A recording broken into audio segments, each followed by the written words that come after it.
Assalamualaikum warahmatullahi wabarakatuh. Bismillahi alhamdulillah, wassalatu wassalamu ala rasulillah Sayyidina Muhammad ibni Abdillah wa ala alihi wa ashabihi wa mawala. La hawla wa la quwwata illa billah. Rabbi shrah li sadri wa yassir li amri wahlul 'uqdatam min lisani yafqahu qawli. Ma'asyiral jamaah Masjid Al-Furqan yang dimuliakan dan dirahmati oleh Allah Subhanahu wa taala. Puji seiring syukur kita panjatkan kepada Allah Subhanahu wa taala yang alhamdulillah kita masih diberikan nikmat umur panjang hingga sekarang ini kita sudah memasuki malam yang ke-12 di bulan suci Ramadan. Artinya kita sudah 11 hari melewati fase bulan suci Ramadan. Mudah-mudahan Allah Subhanahu wa taala menerima amal ibadah kita, khususnya saum kita, qiyamul lail kita, sedekah kita, dan seluruh amal ibadah yang kita lakukan pada bulan suci Ramadan ini. InsyaAllah kita mampu merampungkan Ramadan sampai nanti di Idul Fitri dengan kalimat minal a'idin wal faizin. Amin ya rabbal alamin. Ibu bapak hadirin hadirat yang dimuliakan Allah Subhanahu wa taala. Seorang ulama besar yang bernama Imam Abu Laith Al-Samarqandi. Ini ulama ini adanya di Uzbekistan sekarang. Yang beliau ini lahir tahun 301 Hijriah dan wafatnya 375 Hijriah. Suatu ketika beliau ditanya oleh seseorang, "Wahai Imam, bukankah Allah Subhanahu wa taala sudah berfirman, Ud'uni astajib lakum. Mintalah kepadaku, pasti aku akan mengabulkannya." Tapi Imam, kami sudah berdoa siang malam, pagi sore, terus kami berdoa meminta kepada Allah, tapi sampai sekarang kok doa kami belum diijabah juga. Apa ada yang salah dengan doa kami? Atau jangan-jangan Allah lagi meleng? Apa yang salah dengan doa kami ya Imam? Kemudian Imam Abu Laith berkata, menjawab pertanyaan ini, bagaimana doa kalian akan dikabul oleh Allah Subhanahu wa taala kalau hati kalian sudah mati? Kalian berdoa tapi hati kalian mati. Kalian meminta kepada Allah Subhanahu wa taala tapi hati kalian lalai dari apa yang kalian minta. Mati hati kalian inilah yang menyebabkan doa-doa yang kalian panjatkan kepada Allah Subhanahu wa taala tidak dikabulkan oleh Allah Subhanahu wa taala. Lalu orang itu bertanya kepada imam selanjutnya, "Ya Imam, apa sih yang menyebabkan hati kami mati sehingga kemudian Allah tidak mengijabah doa-doa kami?" Maka kata Imam Abu Laith, ada 8 hal yang menyebabkan hati kalian mati. Yang pertama kata beliau, arabtumullaha wa lam tu'tu haqqahu. Kalian tahu Allah tapi kalian enggak berikan hak-haknya Allah. Coba kalau saya tanya, Tuhan kamu siapa? Allah. Yang nyiptain langit dan bumi beserta kamu di dalamnya siapa? Allah. Yang menciptakan seluruh alam semesta ini siapa? Allah. Tuh, kalian tahu itu Allah. Tapi pertanyaannya, sudahkah kalian memberikan hak-haknya Allah? Apa itu hak-haknya Allah? Wa ma umiru illa liya'budullaha mukhlishina lahud-din hunafa. Di dalam surat Al-Bayyinah ayat 5. Di antaranya, tidaklah diperintah kita semua kecuali agar kita menyembah kepada Allah dengan tulus ikhlas menjalankan agama ini. Kemudian melaksanakan sholat kita. Pertanyaannya, sudah kita menyembah Allah dengan penuh keikhlasan di dalamnya? Sudah kita beribadah, mengabdikan seluruh jiwa raga kita, inna salati wa nusuki wa mahyaya wa mamati lillahi rabbil alamin? Sudah kita pasrahkan jiwa raga kita untuk beribadah kepada Allah Subhanahu wa taala? Maka kalau ibadah-ibadah kita masih belum juga dipasrahkan kepada Allah, maka itu membuat hati kita menjadi mati. Kita sholat sih sholat, tapi kunci ketinggalan masih ingat. Kita sih sholat, itu di rumah pintu belum dikunci ingat. Dompet ketinggalan ingat. Kemana-mana pikiran kita. Sholat sih sholat, tapi kita belum mempasrahkan jiwa dan raga kita di hadapan Allah Subhanahu wa taala. Ini yang membuat hati kita menjadi mati. Berikan hak-haknya Allah, beribadahlah kepada Allah dengan khusyuk, dengan memasrahkan jiwa dan raga kita kepada Allah Subhanahu wa taala. Makanya kalau sholat itu doa iftitahnya yang cakep. Baca doa iftitahnya, jangan dilewat, biar khusyuk. Karena itu akad kita. Inna sholati wa nusuki wa mahyaya wa mamati lillahi rabbil alamin. Ku pasrahkan sholatku, ibadahku, hidupku, matiku, kuserahkan kepadamu ya Allah. Baru kita di situ kalau sudah berpasrah diri, maka lahirkan hati di dalamnya. Itu yang pertama, yang membuat hati kita mati. Arabtumullaha wa lam tu'tu haqqahu. Kita kenal Allah tapi tidak diberikan hak-haknya Allah. Lalu yang kedua, qara'tumul Qur'ana wa la ta'maluna bih. Kalian baca Al-Qur'an tapi enggak pernah mengamalkan Al-Qur'an. Kalian rajin baca Al-Qur'an tapi enggak pernah mengimplementasikan Al-Qur'an dalam kehidupan sehari-hari kalian, baik sebagai individu maupun sebagai kelompok masyarakat. Coba kita tanya, sudah kita secara pribadi mengamalkan Al-Quran? Atau di dalam bermasyarakat kita sudah diterapkan hukum-hukum Al-Quran? Kalau kita lihat perjinahan masih merajalela, Al-Quran cuma sekedar baca. Kalau berjudi masih di mana-mana, Al-Quran berarti masih sekedar baca. Kalau kemungkaran masih tampak mudah di depan mata kita, berarti Al-Quran baru sekedar bacaan. Ini yang membuat hati kita mati. Kita baca Al-Quran tapi nggak mengamalkan Al-Quran. Yuk kita sama-sama dengan mengamalkan Al-Quran step by step. Mulai yang ringan saja dulu. Untuk pribadi kita, untuk pribadi kita, untuk keluarga kita, baru untuk tatanan masyarakat lingkungan kita, RT, RW, sampai masyarakat terbesar berbangsa dan bernegara, berlandaskan Al-Quran dengan mengimplementasikan Al-Quran dalam realita hidup dan kehidupan kita, maka hati ini akan menjadi hidup. Itu yang kedua, qara'tumul Qur'ana walam ta'maluna bih.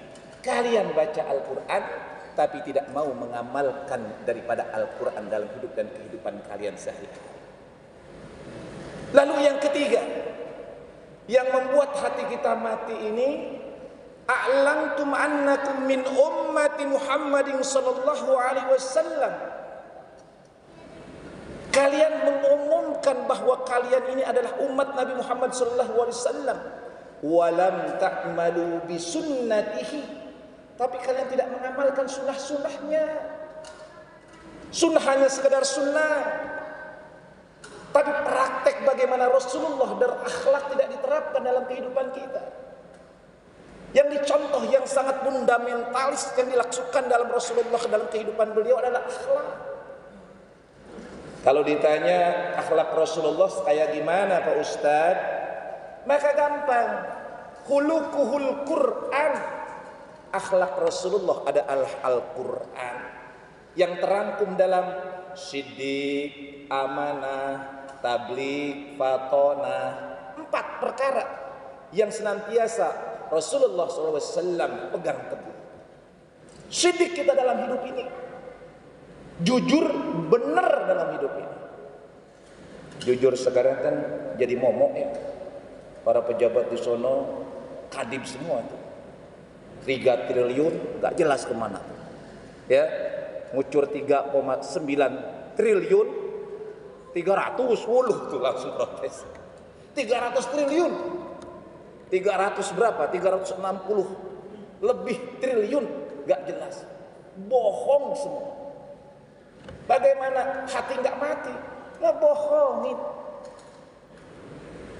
Siddiq, amanah, mampu mengemban apa yang dibebankan kepadanya dengan sebaik-baiknya. Tabligh, menyampaikan kebenaran. Sudah kita menyampaikan kebenaran atau kayak ucing kesiram air diam baik? Sampaikan kebenaran. Fatona, cerdas kita dalam menghadapi hidup dan kehidupan ini. Ini yang membuat hati kita menjadi mati karena kita mengaku bahwa kita umat Nabi Muhammad SAW, tapi kita tidak pernah melaksanakan sunnah-sunnah beliau. Kemudian yang keempat, qultum annal mauta haqqun walam tasta'iddu biha. Kalian mengatakan bahwa mati itu pasti, tapi kalian tidak pernah mempersiapkan bekal untuk menghadapi kematian itu. Sekarang saya tanya, kalau besok mati, udah punya bekal Pak? Bu, tiba-tiba pulang dari sini meninggal, udah siap bekal belum? Udah siap bekal belum? Kita mau pulang kampung aja besok nih Idul Fitri, dari sekarang udah diberengkes tuh. Ya, kardusnya udah banyak. Pakaian udah di-packing. Mau pulang ke Jawa, ke Sumatera, kemana? Kita siapin bekal-bekal. Nanti nunggu-nunggu gaji ke-13. Kita siapin itu. Kita mau pulang kampung aja siap-siap bekal. Nah, kita ini pasti mati. Kita pasti mati, itu adalah hak. Pertanyaannya, sudah punya bekal apa menghadapi kematian? Ibu bapak hadirin yang dirahmati Allah Subhanahu wa ta'ala. Itu yang keempat. Lalu yang kelima yang membuat hati kita mati ini, kalian mengatakan bahwa kalian ini takut dengan neraka, tapi kalian malah mendekati neraka dalam hidup dan kehidupan kalian. Ingat, neraka itu disediakan untuk orang kafir, orang munafik, orang kadzib. Orang kafir, orang munafik, orang yang suka berdusta kepada Allah Subhanahu wa ta'ala, neraka tempatnya. Kita takut. Bahkan dalam doa kita, waqina adzabannar, pelihara kami dari api neraka. Tapi apakah kita malah melaksanakan amal-amalan yang mendekatkan diri kita kepada neraka? Kita berbuat kadang-kadang disadari atau tidak disadari sering mengkufuri nikmat Allah. Disadari tidak disadari sering menyekutukan Allah. Menyekutukan Allah dengan apa? Dengan pekerjaan, dengan hobi, dengan kecintaan. Hati-hati. Ini yang membuat hati kita mati. Karena kita menyatakan kita takut dari neraka, tapi perbuatan kita malah mendekati kepada neraka. Dan yang berikutnya, yang ketujuh, kalian mengatakan bahwa kalian ingin masuk ke dalam surga, tapi perbuatan kalian malah menjauhkan diri dari surga itu. Dengan apa? Surga itu disediakan oleh Allah bagi orang yang beriman dan beramal saleh. Pertanyaannya, iman kita sudah mantap apa belum? Iman kita ini sudah bagus apa belum? Nggak cukup iman saja. Amal soleh kita sudah seberapa kita lakukan dalam hidup dan kehidupan ini? Atau bahkan mungkin amal salah yang banyak yang kita lakukan. Dan yang terakhir, kalian menguburkan jenazah kalian yang meninggal, tapi kalian tidak mengambil i'tibar terhadap jenazah yang kalian makamkan. Ya, di antara kita yang kemarin-kemarin masih berkumpul, ada sudah mendahului kita. Kita ambil pelajaran terhadap orang-orang yang telah mendahului kita. ambil iktibar bahwa besok kita akan begitu. Mereka alhamdulillah sempat dimakamkan, sempat disolatkan, sempat dikafankan, sempat didoakan. Kalau kita belum tentu. Oleh karenanya kita ngambil iktibar bahwa besok kita akan seperti itu. Jangan sombong, jangan merasa sekarang hebat.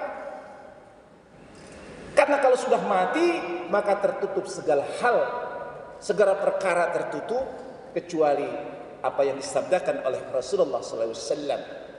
Idza mata ibnu Adam inqata'a 'amaluhu illa min thalasin, shadaqatin jariyah, sedekah jariyah yang masih mengalir, ilmu yang bermanfaat masih mengalir, anak-anak yang soleh, yang soleha yang masih mendoakan. Nah, 8 hal inilah yang membuat hati kalian mati. Oleh karenanya, hidupkan kalian dalam berdoa, hidupkan hati kalian dalam berdoa. Pertanyaannya, ciri-ciri hati mati bagaimana Pak Ustadz? Maka untuk menjawab ciri hati yang mati, yuk sekarang kita coba telaah. Apakah hati kita hidup atau mati? Ciri-ciri hati yang mati adalah dia tidak bersedih hati manakala ada amalan ibadah yang ditinggalkan. Jadi kalau dia meninggalkan amal ibadah, maka dia nggak sedih. Lalu yang kedua, dia tidak menyesal terhadap perbuatan dosa dan maksiat yang dia lakukan. Nah, itu hati yang mati itu. Jadi kalau ada orang dia nggak merasa sedih, merasa rugi terhadap amal soleh yang terlewatkan, hati-hati, hatinya mati itu. Atau dia nggak merasa menyesal terhadap perbuatan salah dan dosa yang dilakukannya, berarti hatinya mati. Dari mana definisi ini? Ini disampaikan dalam kitab Al-Hikam karya Ibnu Athaillah. Beliau mengatakan begitu. Lalu bagaimana ciri orang yang hatinya hidup? Kebalikan dari tadi. Hati yang hidup adalah manakala hatinya sedih ketika ada amalan-amalan kebaikan tertinggal. Dia kalau nggak sholat sunnah, aduh nyesel banget. Dia kalau nggak sempat sedekah, nangis dia. Nah, hatinya hidup tuh. Dia nggak sempat terlewat sholat tarawih 1 hari aja, meriang. Nah, itu hatinya hidup tuh. Tapi kalau orang nggak sholat tarawih biasa-biasa saja, hatinya mulai mati dia. Apalagi kalau nggak sholat wajib, waduh, bukan mati lagi itu, ya, udah parah banget. Itulah ciri hati yang hidup. Apabila ada amalan-amalan kebaikan, ketaatan, ibadah tertinggal, maka dia bersedih hati. Dan apabila ada perbuatan salah dan dosa yang dia lakukan, dia menyesal atas perbuatan-perbuatan dosa. Hadirin yang dirahmati Allah Subhanahu wa taala. Oleh karenanya, kita di bulan suci Ramadan, bulan yang luar biasa. Wa idza sa'alaka ibadi anni fa inni qarib. Apabila hamba bertanya tentang aku, kata Allah Subhanahu wa taala, maka katakanlah, aku ini dekat. Ujibu da'watad da'i idza da'an.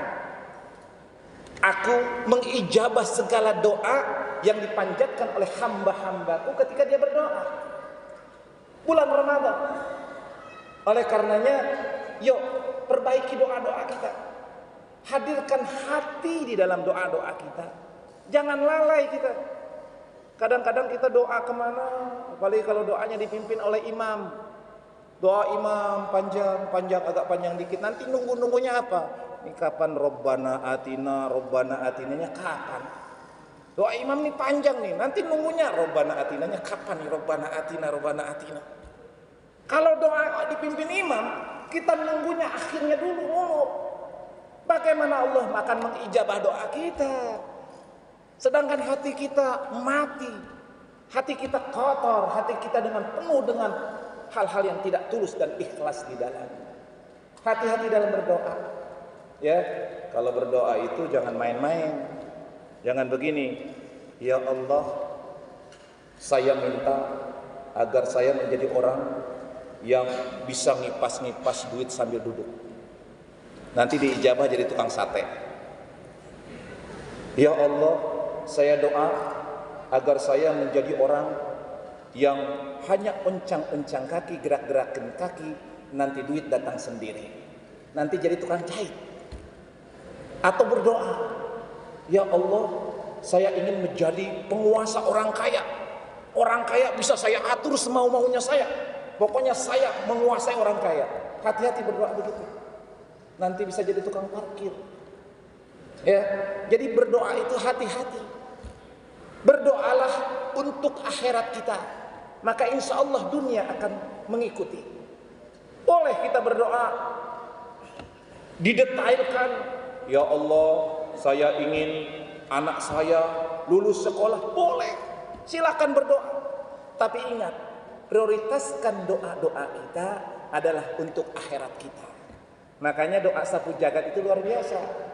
Sapu jagat aja udah mencakup semuanya sesungguhnya.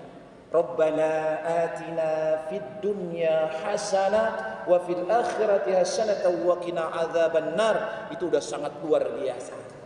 Mudah-mudahan di bulan suci Ramadan ini doa-doa yang kita panjatkan akan diijabah oleh Allah Subhanahu wa taala. Terakhir sebagai kesimpulan, yuk kita hidupkan hati kita.